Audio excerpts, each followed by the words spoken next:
History Summary Ancient Civilization Part 3. Ancient Greece was perhaps the most brilliant and surprising of all civilizations. Here at the dawn of Western civilization, Greece brought astounding innovations in politics, democratic participation, philosophy, irrational analysis, and art to classical aesthetics. The geography of Greece to some degree determined its civilization.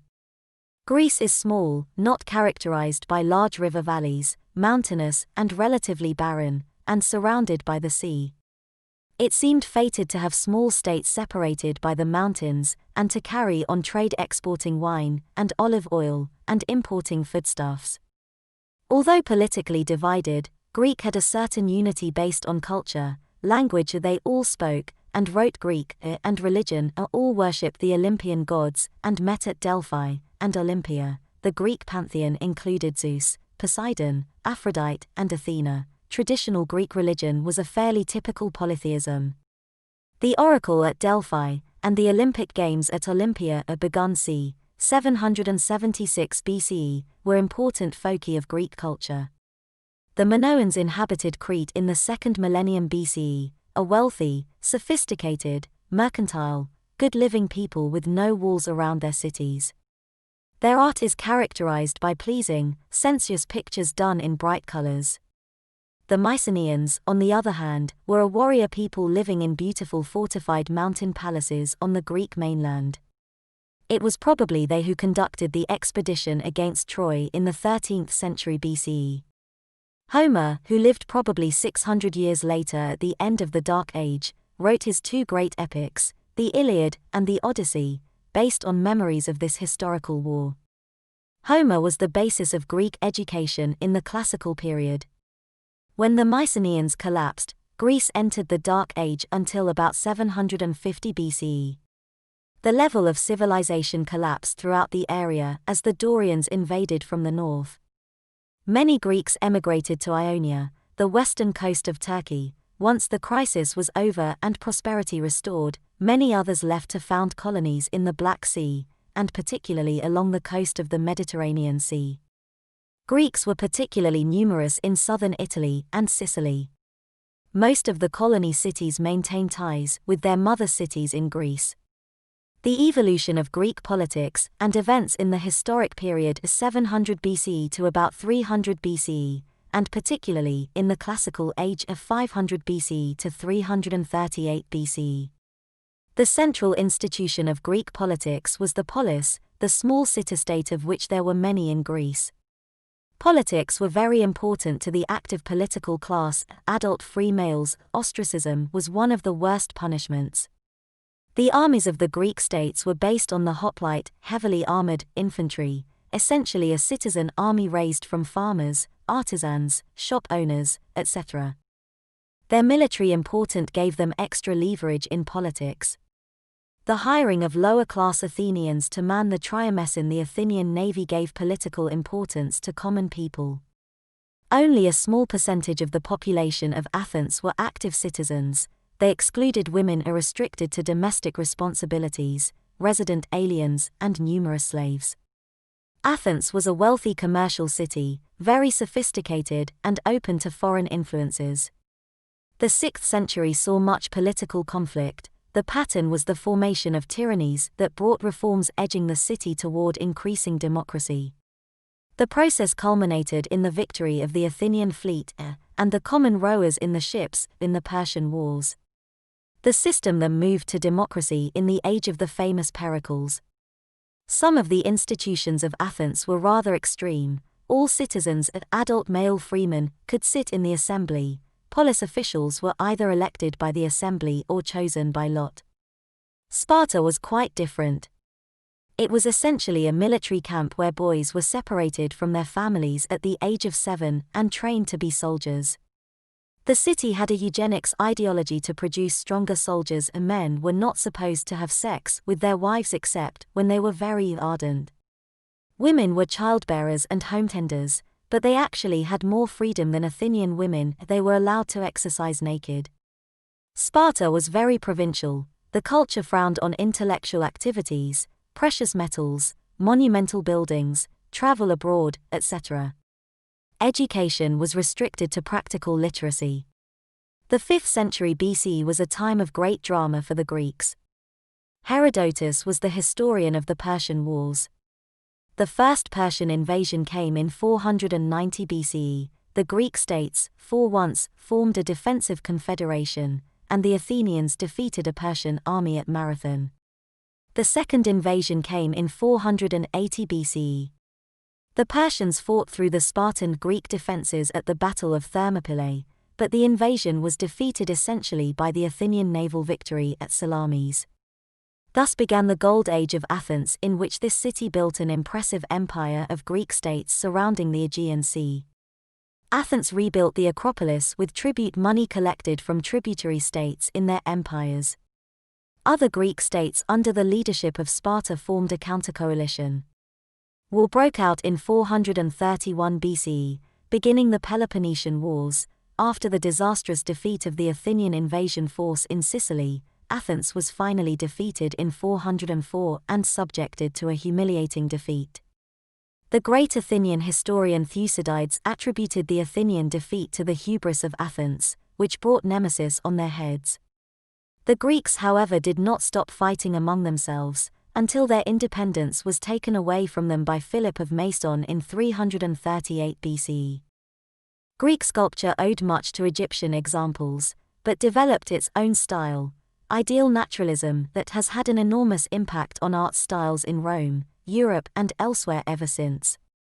Be sure to take a look at the bronze copy of Poseidon in front of the Sacramento Community Center.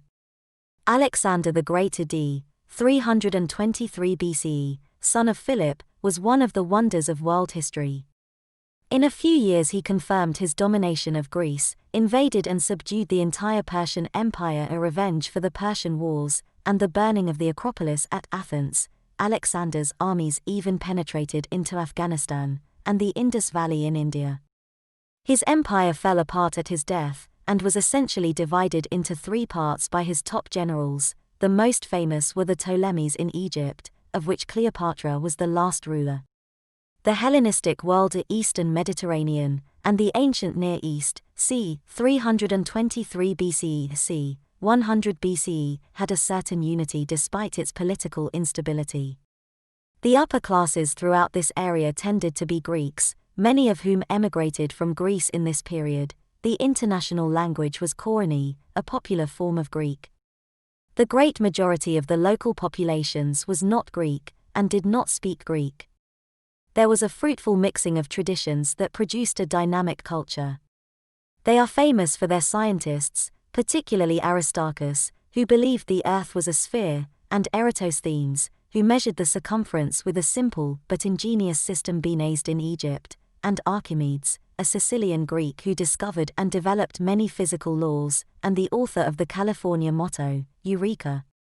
Perhaps the foremost philosophical school was the Stoics, who posited the existence of a single, more or less benevolent God, emphasized the importance of ethical behavior in order to achieve personal happiness, and who founded the idea of natural law that has had a major influence on Western civilization and Christian philosophy.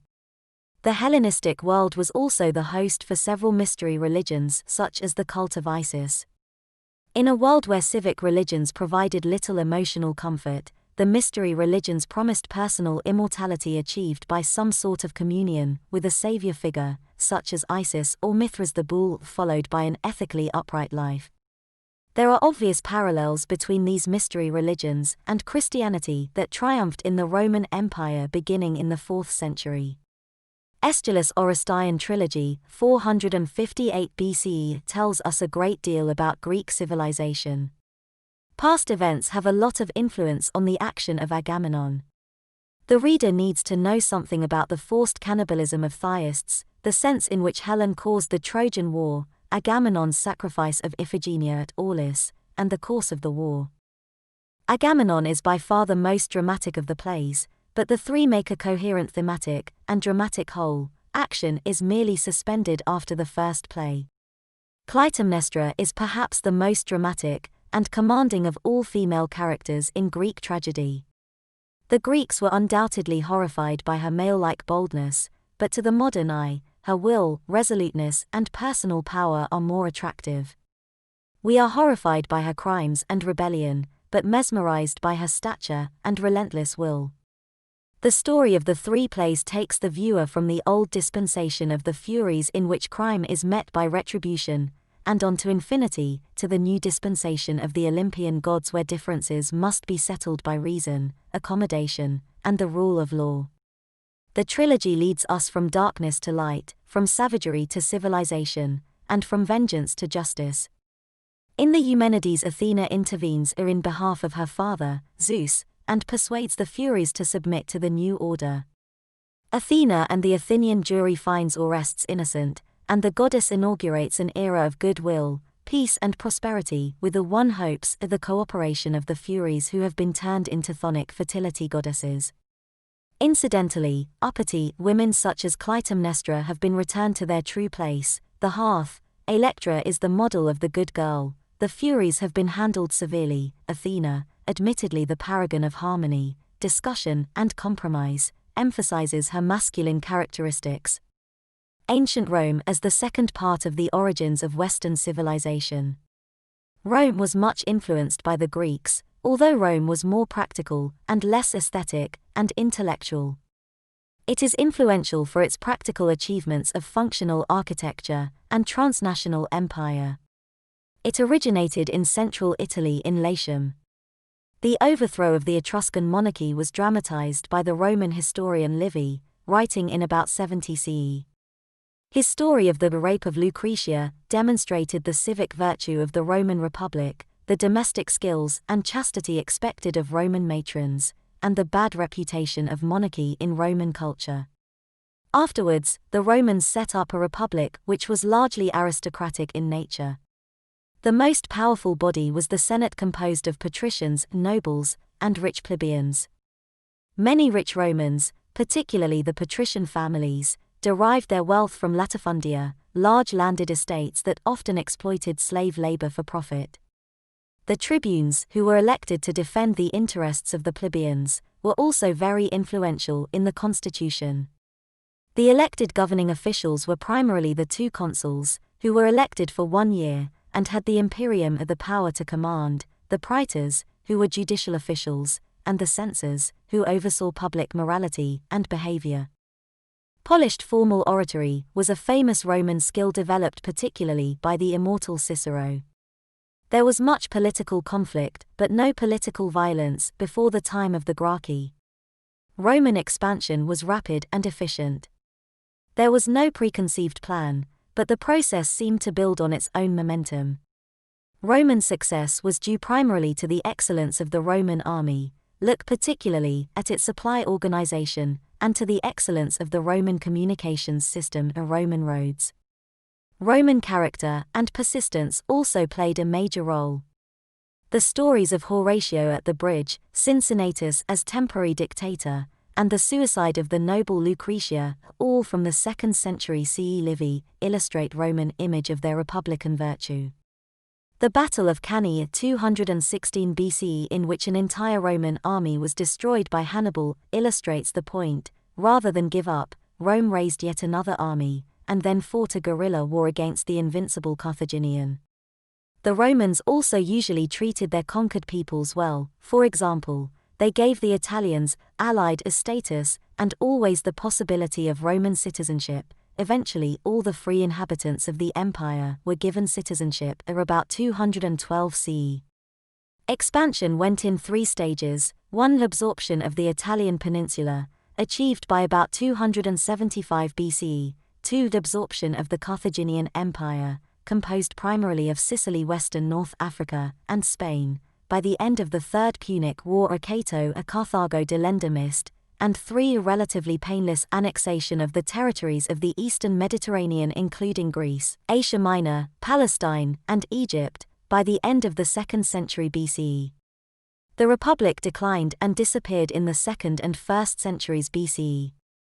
The basic problem was a social crisis in Italy arising out of the growing gap between rich and poor, and the contrast between the growing power of the Roman state and the inefficient executive of the Republic. The Gracchi brothers tried to reform the social constitution of Rome in the 2nd century, but they made little progress and were assassinated by political thugs. The taboo on political violence was broken.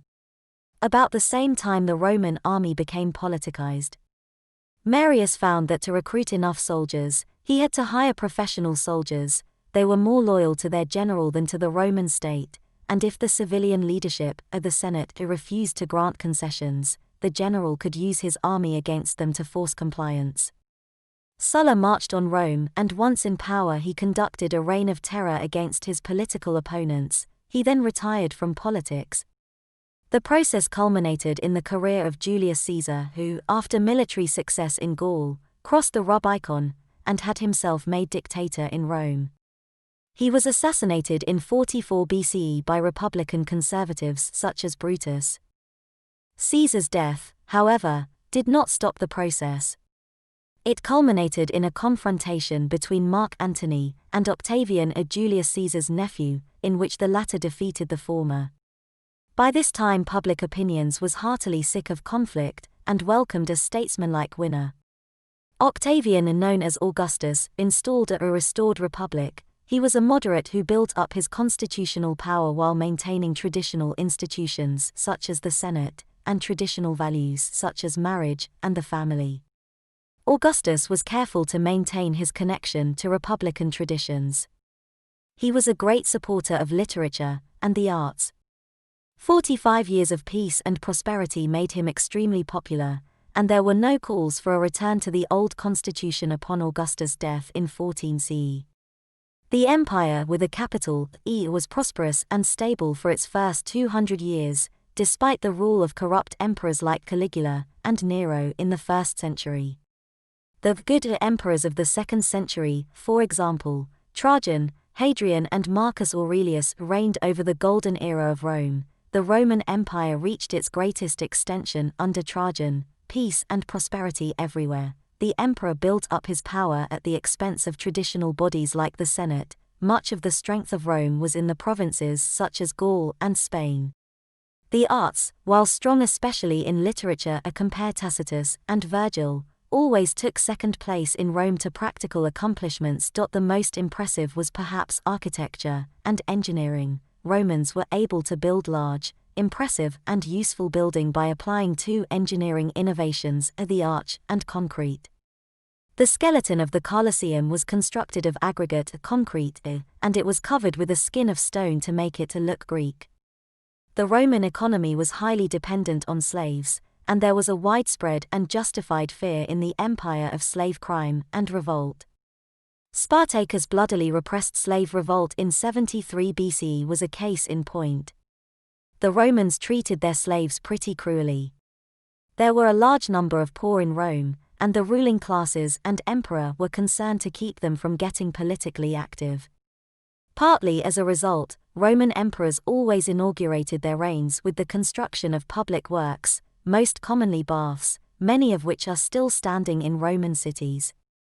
The public baths were extremely elaborate and well-equipped, and had facilities for all classes.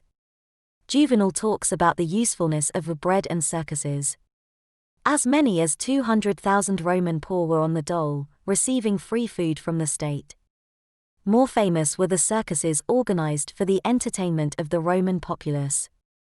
The chariot races in the Circus Maximus would attract more than 100,000 spectators, and the slaughter of wild beasts and the gladiatorial combats in the Colosseum would attract as many as 60,000 spectators to watch gladiators battle to the death. The policy appears to have worked, since the Roman mob never became involved in politics.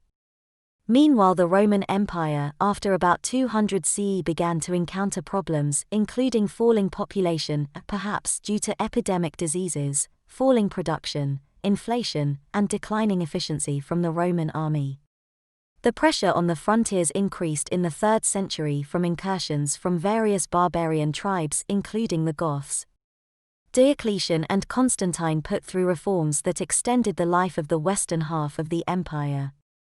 There were two main reforms: one, divide the empire into two distinct, though related, parts, the Western, Latin Empire ruled by an emperor in Rome, and the Eastern Greek Empire ruled by an emperor in Constantinople, founded by Constantine. 2. Increase the power of state regulation to save the economy. The state tried price and wage ceilings, and attempted to tie workers to their professions. Although the latter reforms were generally not successful, the efforts of these two emperors extended the life of the Western Empire until the end of the 5th century. NB. This was also a momentous time for the Christians.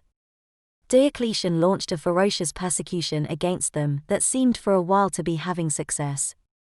Constantine, however, reversed the policy, favored the Christian religion during his reign, and converting on his deathbed. Christianity became the official religion of state at the end of the 4th century. The western, Latin half of the empire finally collapsed in the late 5th century, at traditionally 476 CE, giving rise to numerous Germanic kingdoms in Western Europe that kept some of the Roman traditions such as language alive. The Eastern Roman Empire, however, continued to thrive as the Byzantine Empire ruled by the emperor in Constantinople. This empire had glorious days ahead, and did not disappear until the fall of Constantinople to the Ottoman Turks in 1453. The rise of Islam. Reasons for studying Islam are so obvious that they don't bear repeating. It was in any case one of the great late emerging civilizations of the world. Arabia before the time of Muhammad was a polytheistic, pastoral society with commercial cities such as Mecca, and a later named Medina. There was much acquisitive commercial behavior in the cities, and since the society was organized on tribal lines, there was a lot of interclan political violence. Muhammad of 570 to 632 was born into a trading family in Mecca. He worked as a caravan manager before he became disillusioned with the secular values of his society.